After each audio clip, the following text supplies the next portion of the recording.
Let me switch to Obamacare. There is a question of you want to repeal it. You're going to repeal it. When's the replacement part going to get? Well, soon. I mean, you have to both repeal and replace, and I think there ought not to be a great gap between the first step and the second. Look, you know, Bill Clinton said it's the craziest thing you've ever seen. This is Bill Clinton on Obamacare last year. 8 out of 10 Americans either want it replaced entirely or significantly changed. I don't think anybody ought to think that the status quo is acceptable. If Hillary Clinton had been elected, they'd be revisiting Obamacare. It is in a full-scale meltdown, and so no action is not an option.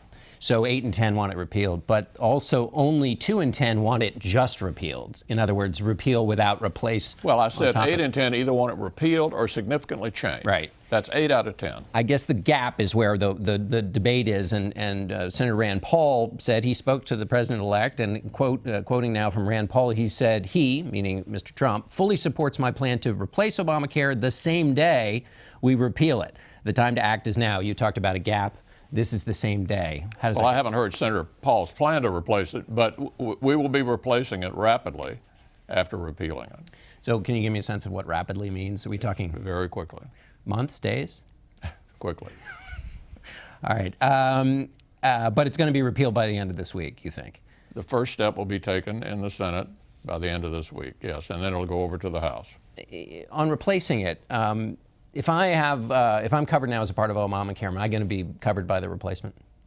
Well, what you need to understand is that there are 25 million Americans who aren't covered now. If the idea behind Obamacare was to get everyone covered, that's one of the many failures. In addition to premiums going up, co-payments going up, deductibles going up, and many Americans who actually did get insurance when they did not have it before have really bad insurance that they have to pay for, and the deductibles are so high that it's really not worth much to them. So it is chaotic.